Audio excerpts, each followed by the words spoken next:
तो हेलो दोस्तों, कैसे आप लोग। आई होप आप सभी लोग अच्छे होंगे। तो क्लास 10th के इस अगले लेक्चर में आप लोगों का स्वागत है। इसमें हम लोग देखेंगे कि मेंडल का जो तृतीय नियम है वो क्या बातें उसमें लिखी हुई हैं, ठीक है, और उसके अनुसार क्या क्या चीज़ें होती हैं उसे हम समझने की कोशिश करेंगे। इसके पहले मैंने बहुत सारे लेक्चर्स दे रखे हैं जो इसके मेंडल के सभी दो नियमों के बारे में है, और भी जो इस चैप्टर है अनुवांशिकता इस पर डिपेंडेड है, ठीक है ना। तो आप उसे देख सकते हैं और उसके पिछले और भी वीडियोस पड़े हुए हैं प्लेलिस्ट में जिसे आप देख सकते हैं। तो चलिए बिना टाइम वेस्ट किए हम लोग लेक्चर पे फोकस करते हैं। तो यहाँ पर देखिए जो थर्ड लॉ है इनका, जो तीसरा नियम है वो क्या है ज़रा समझते हैं। लिखा है कि इस नियम के अनुसार जब दो या दो से अधिक, यहाँ पर जब दो या दो से अधिक रहेगा, ठीक है ना, असंबंधित प्रभावी लक्षणों वाले पौधों के मध्य संकरण कराया जाता है तो उनके जीन युग्म के कारकों का पृथक्करण एवं अपव्यूहन स्वतंत्र रूप से होता है। अब ये जो बातें लिखी हैं इन्हें थोड़ा समझना आपको पड़ेगा। क्या समझना पड़ेगा, मैं समझाता हूँ। यहाँ पर इन्होंने बोला है कि इस नियम के अनुसार जब दो या दो से अधिक जो है असंबंधित प्रभावी लक्षणों वाले पौधे, असंबंधित प्रभावी लक्षण वाले, जैसे प्रभावी लक्षणों वाले कहने का मतलब क्या होता है कि जैसे अभी पिछले लेक्चर्स में मैंने बताया था कि जो लंबा पौधा होता है और जो बौना पौधा होता है, उन दोनों में से जो लंबा होता है वो उसका प्रभावी लक्षण होता है लंबा पौधा का, और जो बौना पौधा होता है वो अप्रभावी होता है। तो जो लंबा पौधा होता है वो हमेशा अपने आप को दिखाने की कोशिश करता है, लेकिन जो बौना पौधा होता है वो सिर्फ और सिर्फ जब शुद्ध पौधा होता है उसी में दिखाई देता है, ठीक है। संकर पौधे में सिर्फ लंबा पौधा दिखाई देता है, मतलब प्रभावी लक्षण वाला अपने आप को दिखाने की कोशिश करता है बार बार, और अप्रभावी लक्षण वाला अपने आप को दिखा नहीं पाता है। तो वही यहाँ पर कह रहे हैं कि जब प्रभावी लक्षण वाले पौधों के मध्य संकरण कराया जाता है तो उनके जीन युग्म के कारकों का पृथक्करण एवं अभ्युगम स्वतंत्र रूप से होता है। जो उनके जीन होते हैं वो स्वतंत्र होते हैं कि एक दूसरे से क्या कर लें, मतलब संकरण एक दूसरे में मतलब युग्म बना लें। जैसे दिखाते हैं अभी हम आपको एग्जाम्पल, तो ज़्यादा समझ में आएगा अभी, ठीक है। आगे पहले इसको देख लीजिए, फिर उसके बाद दिखाएंगे अभी एग्जाम्पल से, आपको ये सारी बातें क्लियर हो जाएंगी, ठीक है। आगे देखिए यहाँ लिखा है द्विसंकर संकरण द्वारा स्वतंत्र अभ्युगम के नियम की पुष्टि। संकरण द्वारा स्वतंत्र अभ्युगम के नियम की पुष्टि जरा समझिए। इसमें जब दो तुलनात्मक आनुवंशिक लक्षणों पर ध्यान दीजिएगा, जब दो तुलनात्मक आनुवंशिक लक्षणों पर ध्यान केंद्रित कर संकरण कराया जाता है, दो लक्षणों पर ध्यान केंद्रित करके संकरण कराया जाता है तो इसे द्विसंकर संकरण कहते हैं। पिछले में हम लोगों ने देखा कि मतलब दो बीज लिए और मतलब एक पे हमने देखा कि लंबेपन का मतलब उस पर लक्षण था, और एक में जो है बौनेपन का लक्षण था। तो एक एक लक्षणों पर हमने ध्यान केंद्रित करके उनका संकरण कराया था। लेकिन यहाँ पर हम दो दो लक्षणों पर ध्यान केंद्रित करके क्या करेंगे, उनका संकरण कराएंगे। तो जब दो दो लक्षणों पर ध्यान केंद्रित करके अगर हम लोग जब संकरण कराते हैं तो उसे द्विसंकरण कहा जाता है, ठीक है ना, द्विसंकर संकरण कहा जाता है। तो चलिए नेक्स्ट पेज पर चलते हैं और समझाते हैं आपको। यहाँ पर एक उदाहरण है जिसे समझिए। लिखा है कि जब पीले गोल तथा हरे झुर्रीदार बीज वाले शुद्ध जनक पौधे में संकरण कराया जाता है, पीला गोल रहेगा और हरा झुर्रीदार रहेगा, उनके बीच जब हम लोग शुद्ध जनक पौधों में संकरण कराया जाता है तो प्रथम पीढ़ी F1 पीढ़ी में सभी संकर पौधे गोल तथा पीले बीज वाले होते हैं। जो पहले फर्स्ट पीढ़ी में हम लोग जब उन लोगों का संकरण कराएंगे तो जो भी मतलब पौधा निकलेगा वो कैसा रहेगा, गोल तथा पीले बीज वाला होगा। क्यों? क्योंकि जो गोल और जो पीला है ये क्या होता है, प्रभावी लक्षण होता है। ठीक है ना। और हरा झुर्रीदार क्या होता है, अप्रभावी लक्षण होता है। इसे समझिए आगे, ठीक है। इससे यह सिद्ध होता है कि बीजों का पीला रंग एवं गोल आकार प्रभावी गुण है। कैसा गुण है, प्रभावी गुण है, ठीक है ना। इस पे ध्यान दीजिएगा, पूछ लेता है क्वेश्चन कि इसमें से कौन सा प्रभावी लक्षण है, कौन सा अप्रभावी लक्षण है। तथा हरा रंग एवं झुर्रीदार आकार अप्रभावी गुण है, ठीक है। F1 पीढ़ी के पौधे में स्वपरागण कराने पर, जब F1 पीढ़ी का जो निकलेगा पौधा, उसका उसी पौधे में फिर से मतलब उसका संकरण जब कराया जाएगा तो F2 पीढ़ी में 4 प्रकार के बीज वाले पौधे इतने के अनुपात में 9:3:3:1 के अनुपात में प्राप्त होते हैं। ये कैसे बना है तो अभी आपको नीचे मिल जाएगा, अभी देखने को मिलेगा, अभी हम दिखा रहे हैं आपको, ठीक है। यहाँ पर देखिए, हाँ ये सब आपको दिख रहा होगा यहाँ पर। यहाँ देखिए, पीले गोल को हम लोग कैसे रिप्रेजेंट करेंगे, कैपिटल आर और वाई। गोल के लिए कैपिटल आर है, पीले के लिए वाई है, ठीक है, कैपिटल वाई है। उसी तरीके से यहाँ पर गोल हरे को कैपिटल आर, हरा के लिए स्मॉल वाई रहेगा, ठीक है ना। हरे के लिए स्मॉल वाई रहेगा और गोल के लिए कैपिटल आर रहेगा, ठीक है। अब पीले के लिए यहाँ पर आप देख सकते हैं कि पीले के लिए जो होगा कैपिटल वाई होगा, पहले ही बात हो चुकी है, पीले के लिए कैपिटल वाई होगा और झुर्रीदार के लिए स्मॉल आर रहेगा। तो मैं यहाँ भी लिख दिया हूँ जिससे आप समझ सकते हैं कि गोल जो है कैपिटल आर, झुर्रीदार स्मॉल आर और पीला जो है कैपिटल वाई और हरा जो है स्मॉल वाई। तो ये चीज़ें यहाँ पर लिखी गई हैं, ठीक है। आइए आगे चीज़ों को, संकरण को हम लोग समझते हैं, ठीक है।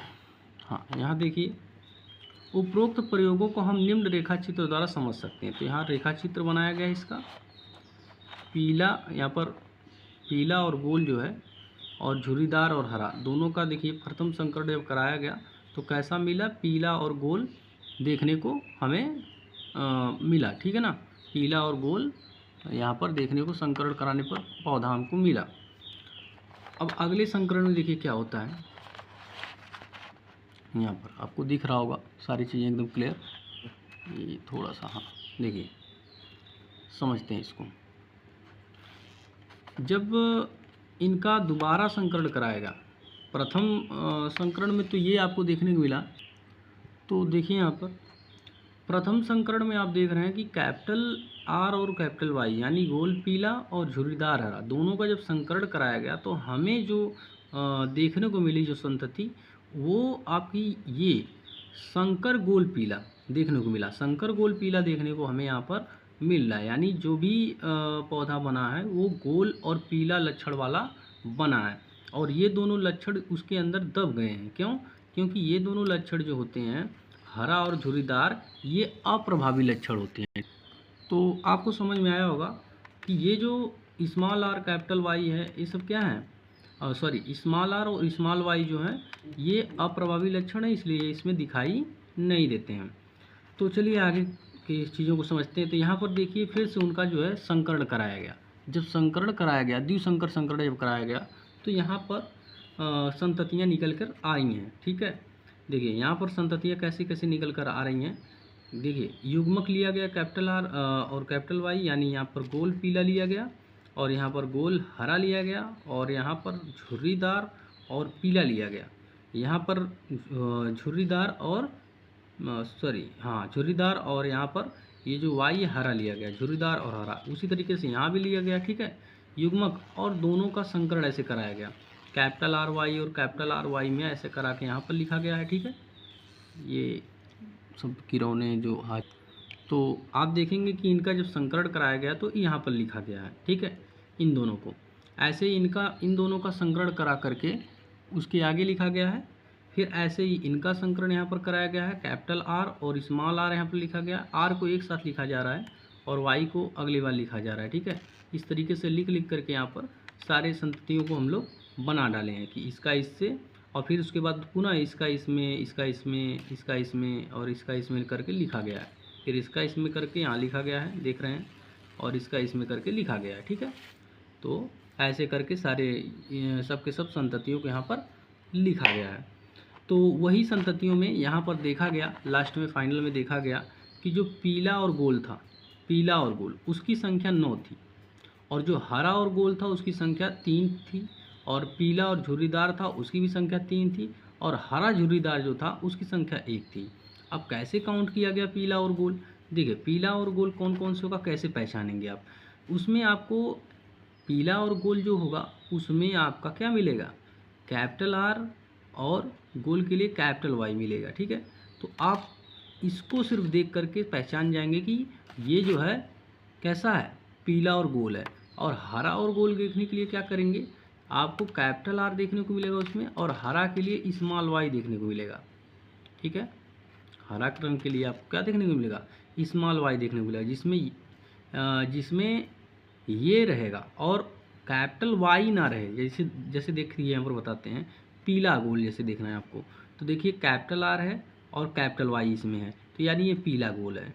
और सेकंड वाला चेक करिए, मान लीजिए यहाँ चेक कर लेते हैं, यहाँ पर देखिए कैपिटल आर है और कैपिटल वाई अगर मिल गया, कैपिटल आर के साथ अगर कैपिटल वाई मिल गया तो वो आपका पीला गोल होगा। तो ऐसे देखते जाइए, यहाँ पर भी देखिए कैपिटल आर कैपिटल वाई, ये पीला गोल है। ठीक है, ऐसे ही कैपिटल आर कैपिटल वाई यहाँ पर भी पीला गोल है, यहाँ पर भी देखेंगे कैपिटल आर कैपिटल वाई पीला गोल। लेकिन यहाँ पर देखिए कैपिटल आर है लेकिन कैपिटल वाई नहीं है। अब कैपिटल आर है कैपिटल वाई नहीं है क्योंकि स्मॉल वाई है। जब स्मॉल वाई रहेगा, कैपिटल आर और स्मॉल वाई होगा तो हरा गोल हो जाएगा। क्या हो जाएगा, हरा गोल। अब पीला और झुर्रीदार के लिए क्या होगा, पीला और झुर्रीदार के लिए स्मॉल आर रहेगा उसके अंदर, और झुर्रीदार के लिए तो स्मॉल आर हो गया, और पीला के लिए कैपिटल वाई। जब ऐसा कॉम्बिनेशन देखने को मिलेगा जहाँ इनके अलावा ये दोनों ना रह करके अगर ये सिर्फ यही रहेगा तो जाके पीला झुर्रीदार होगा। और हरा झुर्रीदार के लिए तो आप समझ ही रहे हैं, हरा और झुर्रीदार के लिए स्मॉल आर और स्मॉल वाई होना चाहिए।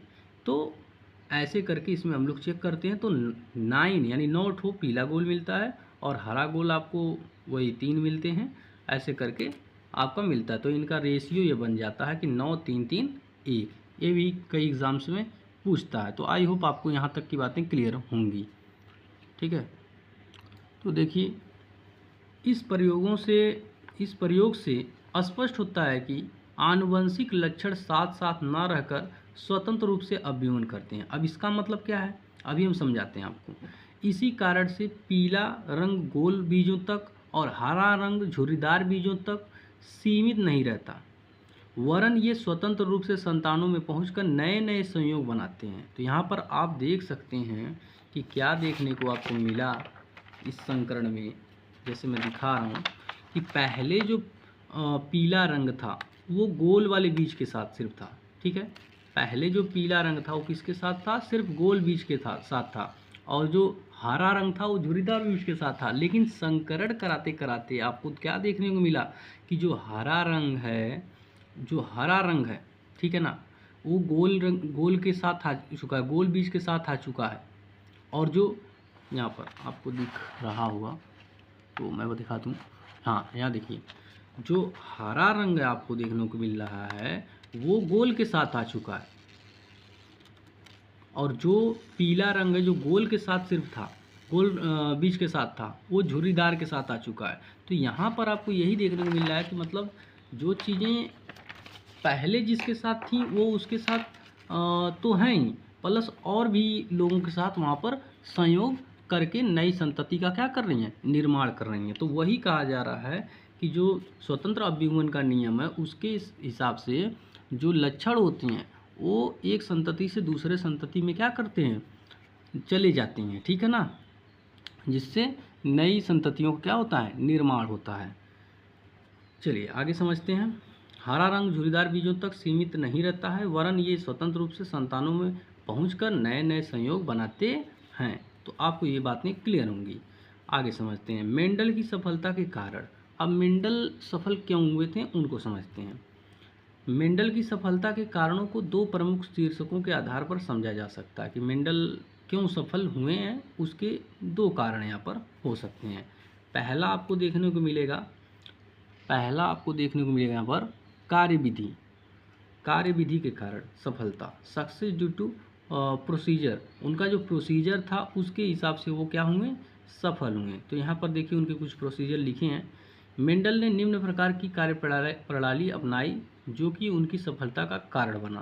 पहला उन्होंने क्या देखा, मेंडल ने एक समय पर एक ही लक्षण के अध्ययन पर अपना ध्यान केंद्रित किया। तो आप देखे हैं कि मेंडल जब भी मतलब संकरण करा रहे थे तो उस समय वो सिर्फ एक ही लक्षण पर ध्यान देते थे। गोल देख रहे हैं तो कि अगर बीज अगर आपका लंबा है तो लंबे पर ध्यान देते, लंबे और बौने पर ध्यान दिए। एक एक मतलब लक्षणों को उन्होंने ध्यान दे करके संकरण कराया है यहाँ पर, ठीक है। मेंडल ने 2-3 अथवा और अधिक पीढ़ियों तक अपने प्रयोग किए हैं। मेंडल ने देखिए यहाँ पर 2-3 पीढ़ियों तक उन्होंने क्या किया, अपना प्रयोग किया। आगे समझते हैं। मेंडल ने भाग्यवश केवल संयुग्मजी लक्षणों का चयन किया। मेंडल जो थे वो संयुग्मजी लक्षणों का चयन किए। उन्होंने संयुग्मजी लक्षणों को शुद्ध कहा। तो आप देखते हैं कि संयुग्मजी लक्षणों को उन्होंने क्या कहा था, जैसे कैपिटल टी है तो उसे उन्होंने शुद्ध बताया। अगर कैपिटल टी और स्मॉल टी दोनों एक साथ है तो उसे उन्होंने अशुद्ध बताया था, ठीक है। तो समयुग्मजी लक्षणों का उन्होंने क्या किया था, चयन किया। उन्होंने समयुग्मजी लक्षणों को शुद्ध कहा तथा विषम युग्मजी लक्षणों को क्या कहा, अशुद्ध उन्होंने कहा। आगे समझते हैं। एक पॉइंट और है, ठीक है। हाँ, यहाँ पर परागण के लिए कुछ लंबे और कुछ छोटे पौधों के पुष्पों के पुंकेसर काट दिए उन्होंने। जब परागण उन्हें कराना था तो कुछ लंबे और कुछ छोटे पौधों के पुष्पों के पुंकेसर काट दिए। इस प्रक्रिया को इमेस्कुलेशन, इस पर भी ध्यान दीजिएगा, इमेस्कुलेशन कहते हैं। तो उन्होंने ये कार्य भी किया था। और अगला उनका जो पहला तो कार्यविधि के कारण, इस कार्यविधि के कारण उनको सफलता देखने को मिली। और दूसरा जो कारण है उसको भी आप समझ लीजिए यहाँ पर। तो इसको मैं पूरा करता हूँ, यहाँ पर दिखाता हूँ। हाँ, तो दूसरा जो कारण है उनका मटर के पौधों के चयन के कारण सफलता। दूसरा उनका बहुत बड़ा ये रोल है सफल होने का कि उन्होंने मटर के पौधे को चूज किया, ठीक है। तो मटर के पौधे पर प्रयोग करने के कारण भी मेंडल को सफलता मिली। मटर के पौधे के चयन के निम्न कारण है। मटर का जो पौधा है, यहाँ पर देखिए, मटर का पौधा वार्षिक पौधा होता है। मतलब साल भर में वो उसमें दाने मतलब साल भर तो नहीं लगते हैं, लगभग कुछ महीने लगते हैं, जिसमें वो क्या होता है कि मटर का पौधा क्या होता है कि फल, उसके फली लग जाती हैं। तो ये एक वार्षिक पौधा है, अतः इसका जीवन चक्र छोटा होता है, ठीक है, जिससे कुछ ही समय में इसकी अनेक पीढ़ियों के अध्ययन में सुविधा मिलती है। तो आप कुछ ही सालों में क्या करेंगे कि मटर के पौधे को अगर आप बो रहे हो तो वो अगले पीढ़ी में वो जल्दी क्या करता है कि आपको कुछ ही इस पीरियड में आप क्या करेंगे कि अपना संकरण जो है करा पाएंगे, ठीक है ना। और सब पौधे काफ़ी समय लेते हैं। तो चलिए आगे बढ़ते हैं। इसमें देखिए उन्होंने क्या बोला, अगला जो है, मटर के पौधे में द्विलिंगी पुष्प पाए जाते हैं। इस पर भी ध्यान दीजिएगा, बहुत ही ध्यान देना है कि मटर के पौधे में द्विलिंगी पुष्प पाए जाते हैं। बाइसेक्सुअल ये बोला जाता है, ठीक है ना। अर्थात नर व मादा जननांग एक ही पुष्प पर पाए जाते हैं। इसमें नर और मादा दोनों पाए जाते हैं मटर में, ठीक है। मटर के पौधों में अनेक तुलनात्मक लक्षण पाए जाते हैं। अनेक क्या पाए जाते हैं, तुलनात्मक लक्षण। मटर के पौधे में बहुत सारे लक्षण पाए जाते थे। वहाँ पर आपको गोल बीज देखने को मिला और झुर्रीदार बीज भी था।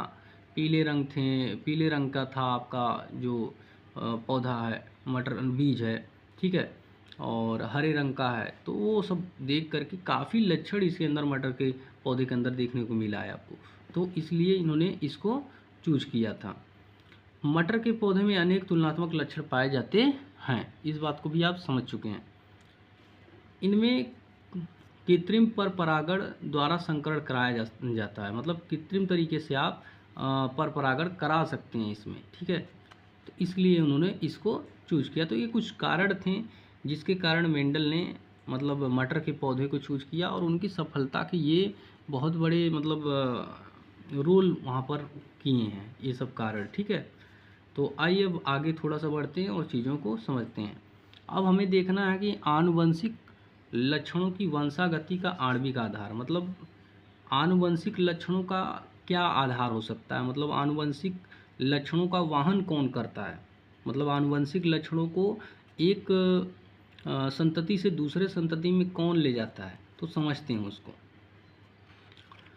यहाँ पर लिखा है कि वे पदार्थ जो आनुवंशिक लक्षणों को एक पीढ़ी से दूसरे पीढ़ी में पहुँचाते हैं, ध्यान दीजिएगा, वे पदार्थ जो आनुवंशिक लक्षणों को एक पीढ़ी से दूसरे पीढ़ी में पहुँचाते हैं आनुवंशिक पदार्थ कहलाते हैं। वैज्ञानिकों द्वारा प्रयोगों में यह पाया गया कि अधिकांश जीवधारियों में डीएनए आनुवंशिक पदार्थ होता है। क्या चीज़ होता है? डीएनए वो आनुवंशिक पदार्थ है जो एक पीढ़ी से दूसरे पीढ़ी में क्या करता है, लक्षणों को पहुंचाता है। ठीक है, इस पे बहुत फोकस करिएगा आप। आगे बढ़ते हैं, चीज़ों को समझते हुए चलना है। ठीक है, हाँ देखिए, तो प्रोकैरियोटिक, ठीक है, यहाँ पर समझते हैं, दिख रहा होगा आपको। प्रोकैरियोटिक कोशिकाओं में जो प्रोकैरियोटिक कोशिकाएं होती हैं, यूकैरियोटिक कोशिकाएं जो मतलब बड़े बड़े जो जीव होते हैं उसमें यूकैरियोटिक कोशिकाएं होती हैं, और जो छोटे जीव होते हैं जिसे सूक्ष्मदर्शी के द्वारा देखा जाता है वो प्रोकैरियोटिक कोशिकाओं में आते हैं। तो प्रोकैरियोटिक, उनके पास प्रोकैरियोटिक कोशिकाओं से वो मिलकर बने होते हैं, ये कहने का मतलब है।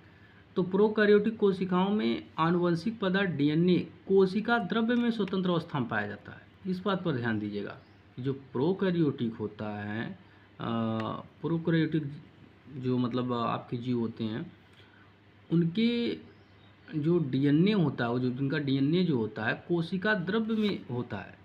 ठीक है, और जो यूकैरियोटिक होते हैं उनका यूकैरियोटिक में डीएनए हिस्टोन नामक प्रोटीन अणुओं के साथ मिलकर गुणसूत्र का निर्माण करते हैं। इस बात पर ध्यान दीजिएगा, और गुणसूत्र का निर्माण करते हैं तथा केंद्रक में स्थित होता है। कहाँ होता है? केंद्रक में स्थित होता है। इस बात पर ध्यान दीजिएगा। यूकैरियोटिक, ये बहुत ही डीपली बातें हैं जिसे आप ध्यान दीजिएगा, ये क्वेश्चंस बन जाएंगे। यूकैरियोटिक में आपका ये जो है डीएनए में जो है रहता है, डीएनए जो है केंद्रक में रहता है। इस बात पर ध्यान देना है, डीएनए जो कहाँ पर रहता है? केंद्रक में रहता है। ठीक है, लेकिन वहाँ पर डीएनए जो है कोशिका द्रव्य में रहता है प्रोकैरियोटिक में। ठीक है, आगे बढ़ते हैं।